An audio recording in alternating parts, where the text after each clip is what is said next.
చాలా విషయాల్లో మనం తప్పిపోతున్నాం. ఆ తప్పిపోయిన అనుభవాలు మనకు రాకుండా ఉండాలంటే మెయిన్గా మనం మాట యందు తప్పకుండా ఉండాలి.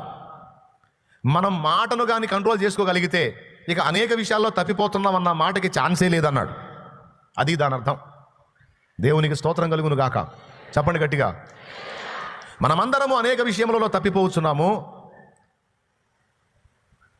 ఎవడైనను మాట యందు తప్పని ఎడలా అట్టివాడు లోపము లేనివాడే. అది సంగతి. మనం చాలా విషయాలు ఎందుకు తప్పిపోతున్నామంటే ముందు నాలుక కంట్రోల్లో లేదు. చూడండి,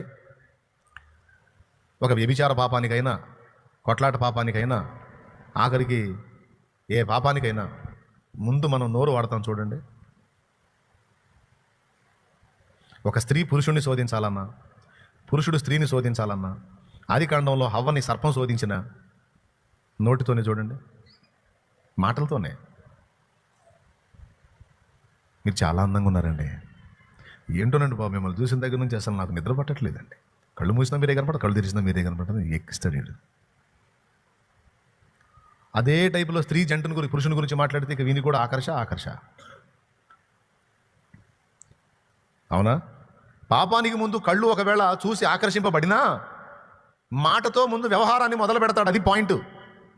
జస్ట్ కళ్ళతో చూసి పాపం చేసేవాడు ఎవడున్నాడు? సోదరు, అర్థమైందా? కళ్ళతో చూసి ఆకర్షణకు గురై చిన్నగా మాటలు కలుపుతాడు. స్త్రీ అయినా పురుషుడైనా అక్కడ పాపానికి దారి ఏర్పడుతుంది. జస్ట్ చూసి మాటలతో పని లేకుండా పాపం చేసే ఛాన్స్ ఉందా? ఫ్రీగా మాట్లాడుకుందాం, ఉందా?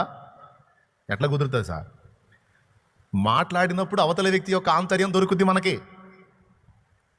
మాటల్లోనే దొరికేది మెతక లేకపోతే కొంచెం టెంపరా, మనకు బుక్ అవుతారా బుక్ అవరా అనేది వేగు చూడాలంటే ముందు మాటలే. మీరేందండి ఇంత చక్కగా ఉన్నారు అంటే, ఎవడురా నువ్వు?